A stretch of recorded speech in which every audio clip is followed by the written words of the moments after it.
अस्सलाम वालेकुम नाज़रीन। इमाम अहमद बिन हम्बल तारीख़ इस्लामी में इमाम अहले सुन्ना वल जमात के नाम से मशहूर हैं। इनकी पैदाइश 12 रबीउल अव्वल 164 हिजरी में हुई और 70 साल की उम्र में 241 हिजरी में इस ज़ारे फ़ानी से रुखसत हो गए। इमाम अहमद बिन हम्बल अभी छोटी उम्र के ही थे कि इनके वालिद मोहतरम का इंतकाल हो गया। आपने एक मुफलिस और गरीब घराने में आंख खोली। आपकी तरबियत की जिम्मेदारी आपकी वालदा मोहतरमा पर आ पड़ी, जिसे इन्होंने नहायत हुस्न खूबी से निभाया। आपने सिर्फ 10 साल की उम्र में कुरान पाक मुकम्मल हिफ्ज़ कर लिया था। वालदा साहबा इनको सुबह सवेरे उठा देती, इन्हें कपड़े पहनाती, पानी गर्म करती, इनको वज़ू करवाती और बुरका पहनकर खुद इन्हें मस्जिद छोड़कर आती। 16 साल की उम्र में हसूल इल्म हदीस के लिए निकले। वालदा ने ज़्यादा राह दिया। ये दरमा दिनार न थे बल्कि जौ के आटे से 10 रोटियां तैयार की, खुश करके इनको कपड़े में लपेट कर थैले में डाला और इनके हवाले कर दिया। एक बोतल में थोड़ा सा नमक साथ कर दिया। आपने हसूल इल्म हदीस के लिए बगदाद, मक्का और मदीना तैयबा का सफ़र किया। खुद फरमाते हैं कि सफ़र मक्का के दौरान 3 मरतबा रास्ता मुझसे गुम हो गया।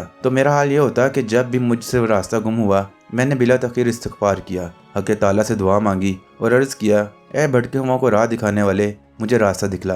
अभी मेरी दुआ ख़त्म न होती कि राह दिखाने वाला फौरी तौर पर मुझे राह दिखा देता। सहरा के अंदर ना तो कोई नक्शा, ना कमूस, ना रहबर और ना ही कोई सवारी मैसर थी, लेकिन रब्बे ताला ने हिफाजत फरमाई, क्योंकि दुआ और तज़रा के साथ जब खुदा के हकूक़ की हिफाजत की तो अल्लाह ताला ने भी इनकी हिफाजत फरमाई। मक्का मुकरमा में इल्म हदीस सीखा और फिर यमन की तरफ रवाना हुए। वहाँ पर सना में इमाम अब्दुल रज़ाक बिन हमाम सनानी के पास हदीस का इल्म सीखा। दौरान सफ़र 4 मरतबा रास्ते से भटक गए। ज़दरा ख़त्म हो गया। उनके पास ना धर्म था ना दिनार। अब करें तो क्या करें। फरमाते हैं मैं एक ऐसी कौम के पास जा उतरा जो अहले ज़राअत थे। वो अपनी फसलों की कटाई और छटाई कर रहे थे। मैं 3 रोज़ के लिए उनका नौकर बन गया। उनके बारे में किताबों में दर्ज है कि उनको ज़बानी 1 लाख हदीसें हिफ्ज़ थीं। कहा जाता है कि जब सना में हदीस पढ़ते थे तो पूरी रात इन्हें लिखते रहते, हत्ता कि अज़ान फजर हो जाती। दिन को रोज़ा रखते। उनके बेटे का कहना है कि वालिद गिरामी एक दिन में सुबह से शाम तक 300 रकत नवाफिल अदा करते थे। इमाम ज़ेबी के इलामुल नबा में तज़किरा मौजूद है कि सना में सुल्तान और उमरा की तरफ से इनकी खिदमत में तोहफे रसाल किए गए,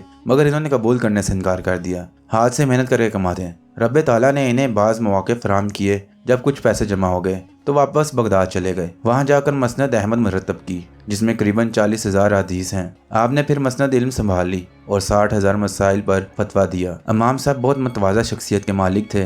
एक मरतबा बगदाद के बाजार में गए, लकड़ियों का गट्ठा खरीदा और सर पर रखकर घर को चल दिए। लोगों ने देखा तो बाजार बंद हो गए। ताजिर लोग रास्ता छोड़कर खड़े हो गए।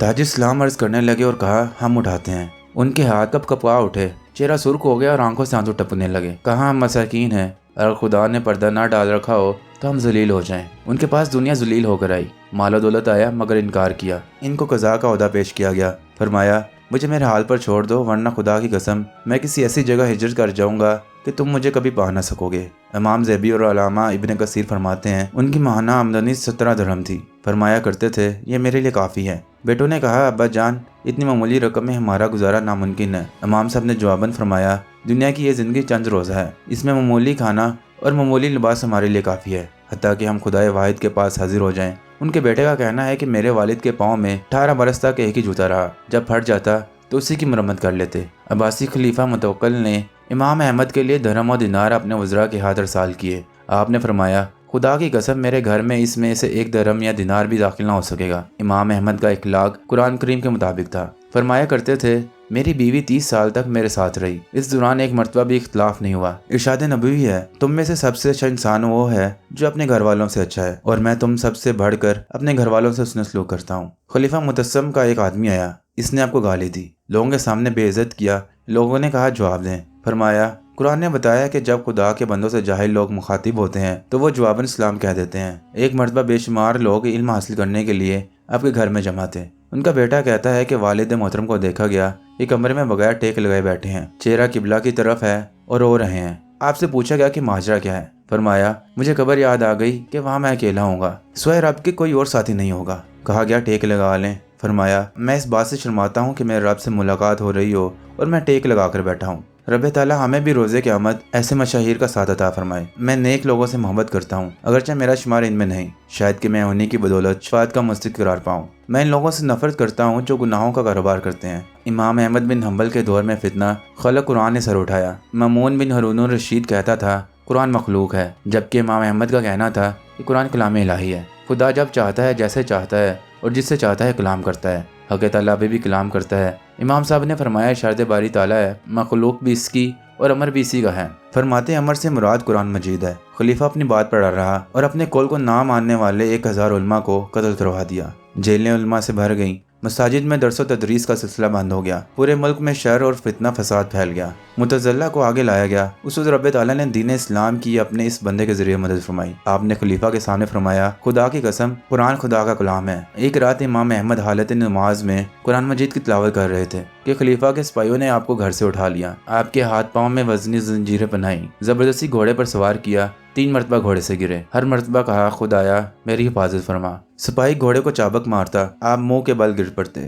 رات کے اندھیروں میں آپ کو جیل میں ڈال دیا گیا۔ فرمایا خدا میرے لیے کافی ہے، اس کے سوا کوئی معبود برحق ہے، اسی پر میں نے بھروسہ کیا اور وہ عرش عظیم کا رب ہے۔ مامون کے بعد معتصم نے حکومت سنبھالی۔ اگلے دن ان کے سامنے پیش ہوئے۔ امام صاحب فرماتے ہیں جب میں معتصم پر داخل ہوا تو اس نے اپنی تلوار میرے چہرے کے سامنے لڑائی اور یوں گویا ہوا، اے احمد میں تمہیں اپنے بیٹے ہارون کی طرح عزیز رکھتا ہوں، تم اپنے خون سے ہاتھ رکھنے پر ہمیں مجبور نہ کرو۔ امام صاحب نے جواباً فرمایا اپنے موقف کی تائید میں خدا کی کتاب سے کوئی آیت یا رسول اقدس کی کوئی حدیث پیش کر دو تو میں تمہاری بات مان لوں گا۔ خلیفہ نے پولیس کو حکم دیا کہ انہیں کوڑے مارے جائیں۔ 160 کوڑے مارے گئے، جس کی تاب نہ لا کر آپ بے ہوش ہو گئے۔ جب آپ کو کوڑے مارے جاتے تو آپ کے منہ سے یہ کلمات نکلتے، خدا کے سوا کوئی معبود برحق نہیں، وہی میرے لیے کافی ہے اور وہ بہترین کارساز ہے۔ ایک شخص نے ان کے سامنے ان کی مداح کی تو آپ نے فرمایا میں خدا کو گواہ بنا کر کہتا ہوں کہ میں تمہارے اس کلام کی وجہ سے تمہیں ناپسند کرتا ہوں۔ خدا کی قسم اگر تم میرے گناہوں اور غلطیوں کے بارے میں جان لو تو تم میرے سر پر خاک ڈال دو۔ آپ کو ساری زندگی اس بات کی تمنا رہی کہ جہاد میں حصہ لیں۔ جب آپ کی موت کا وقت قریب آیا تو اپنے قدموں کی طرف دیکھا اور فرمایا کاش میں نے جہاد میں حصہ لیا ہوتا۔ ناظرین اگر آپ نے ابھی تک ہمارے چینل کو سبسکرائب نہیں کیا تو گھنٹی کے بٹن کو پریس کر کے سبسکرائب کا بٹن دبا دیں تاکہ مزید اسی طرح کی ویڈیوز آپ کو مل سکیں۔